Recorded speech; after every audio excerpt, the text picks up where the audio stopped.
Returning Officer and Vice Chancellor of the Federal University Lokoja, Professor Akinwumi Olayemi Durotimi, said Aiyedatiwa polled a total of 360,781, while Ajayi got 117,845, while LP had 1,162. And of course, joining us to discuss this, I have the Executive Editor, TVC Communications, Kayode Adende. Good to have you on the show, Kayode. A pleasure to be with you. It's my first time having you on the show here, and it's a pleasure indeed. Now, talking about what transpired throughout the election, we saw a landslide victory for Governor Aiyedatiwa. Now, owing to the fact that he might not be going for a second term because of the fact that he was already sworn in as governor, prior to this time, what are we going to be looking at? What should be his main focus and priority now that he has won the election? I think quite a lot of things. It's just to say that he's got to be a governor of all. He's got to be a governor attending to everyone. If he could win in all the 18 local government areas, it sends a whole lot of message that he is wanted, he is needed, and he needed to, set the ball rolling. Having said that, it's for us to also bear in mind that the two major candidates are from the same senatorial zones. Yeah. And we also had a situation where he even defeated his main rival in his local government, that's Ondo. But beyond that, we're looking at, but I don't want to dabble into the idea of one time or no time. He has just secured a 4-year term. And the 4-year term should be his focus. It should be his primary focus. The debate on that, trust me, politicians will still want to test the waters by going to court about the issue of the 2 terms. Remember the story of Goodluck Jonathan then when he said that he can't contest, then he went to court. And so, but then let's stay on what the Ondo people should expect from him. So for me, I want to say something that is very practical, as much as politicians may not say this openly. All right. Now, this is someone that the local government it comes from is believed to be the most abandoned, is believed to be the most, sidelined. The sideline in terms of government presence.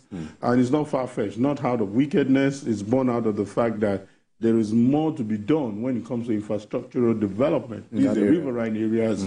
So if you need to do something, what you need to do to do claiming of lands, you will spend more. What you need, if you need to build bridges, will definitely cost you more. However, they are part of Ondo State, and they should enjoy that.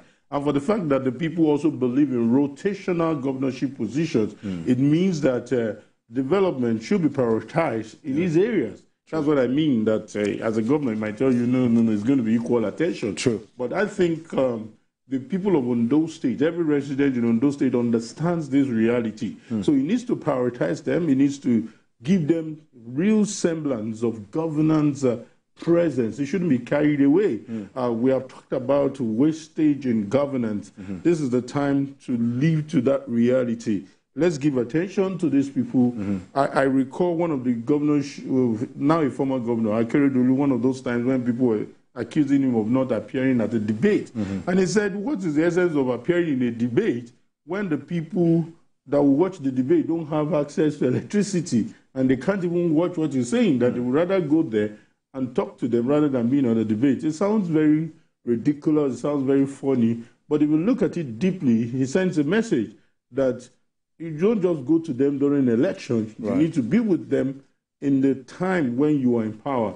So let's expect so much. Let's believe that he will do well. Okay. We'll set the ball rolling. Now, you talked about the fact that now that he is governor, his area of concentration now should be that part of his side that has not been really given attention all this while. Are you sure in the process of trying to give that side an attention, others will not complaining of sidelining them and just focusing on that area? Because it seems like the development there really needs a lot of attention. That's why I said reality. The reality check is it's a politics that we play. It's a politics that we do. However, it's shameful that we have had cases where we had a president from the Southwest and the Southwest didn't feel much of a federal presence governance in terms of, in clear terms, I'm talking of the days of Olusegun Obasanjo, where he believed that he was more of a nationalist and therefore must attend to all.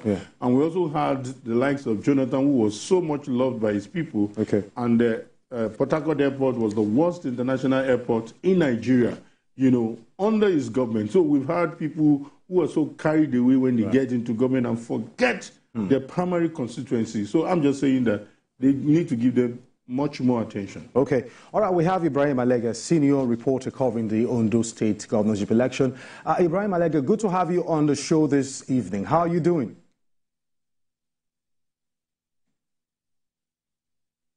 Hello, Ibrahim, can you hear me? We're trying to establish contact, I hope. Okay, I think we're still trying to establish contact with him. Now, Kade, very quickly, as at yesterday, reports emanating from the elections revealed that quite a substantial amount of results were already uploaded on IREV. Now, would you say progress is already being made in the upscale of technology concerning our elections? So, you know, what is critical about these IREV, the portal, is that it's for us to monitor whatever INEC will declare. Okay. In terms of the pacey, in terms of what it should look like, there's no doubt about it. It's quicker, it's faster, but remember, it is not the authentic reflection of the result. That you have it on the IREV is to monitor what will be declared.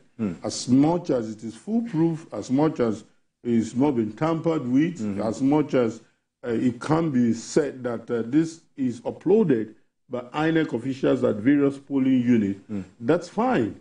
Okay. But, you know, some people were saying that, oh, we already have it on IREV, then results should be declared. What's this wasting their time?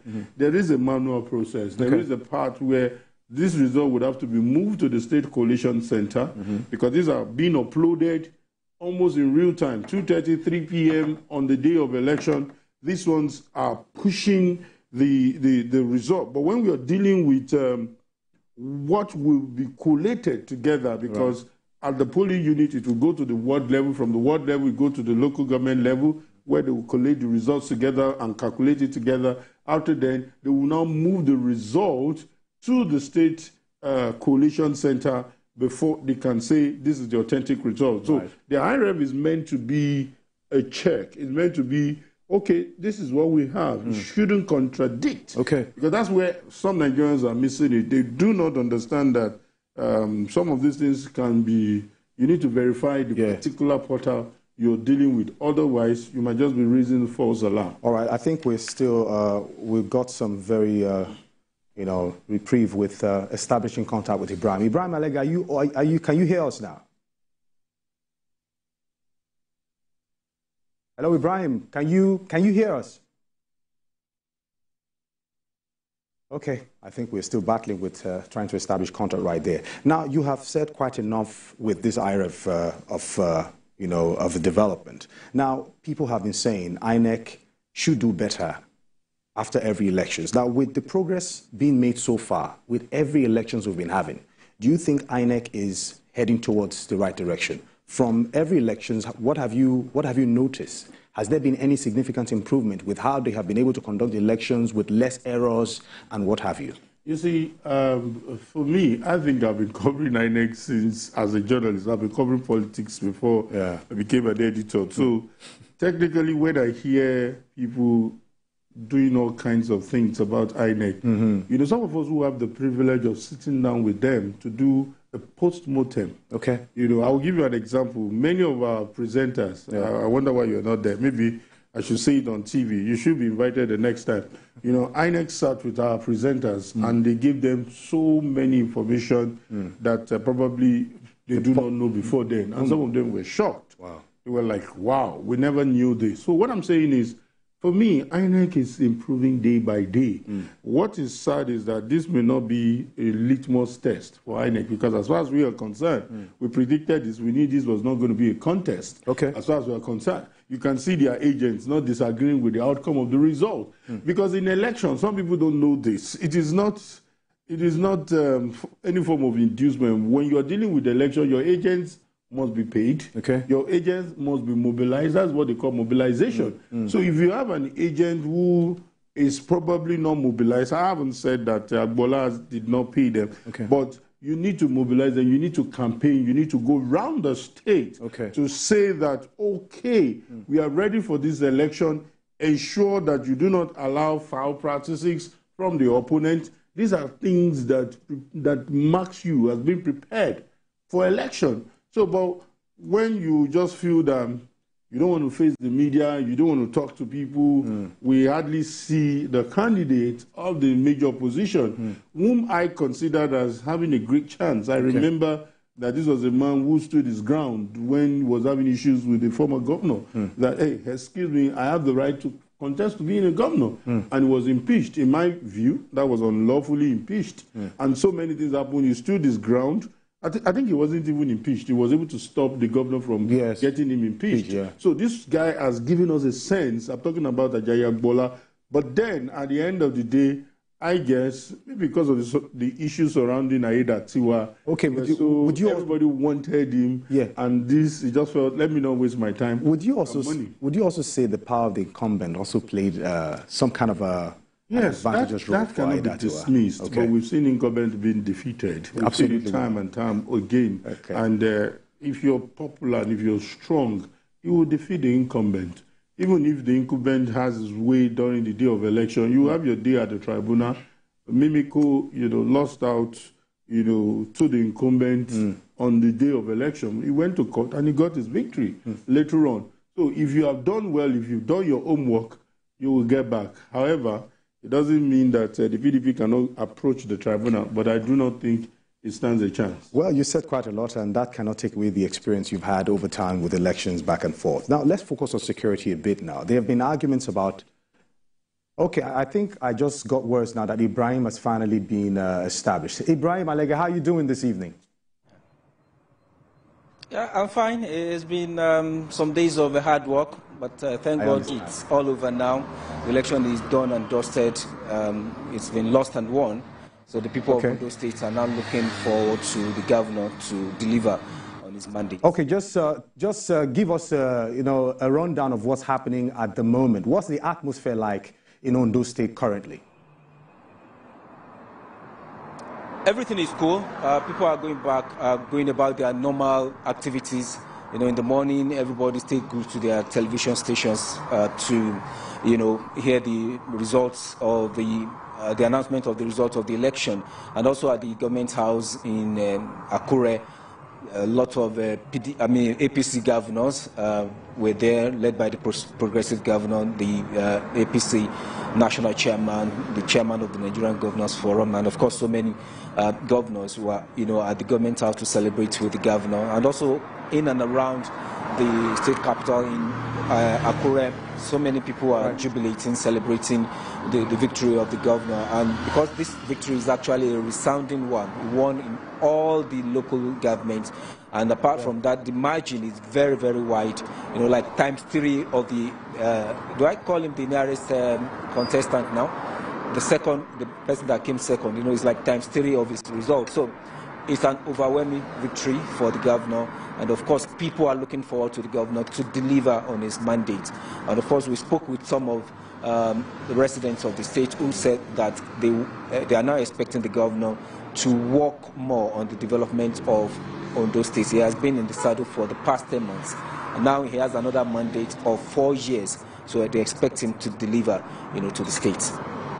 All right, thank you. Now, moving forward, we understand that when elections happen, there's always news about pockets of violence here and there, issues that comes with a bit of some setbacks.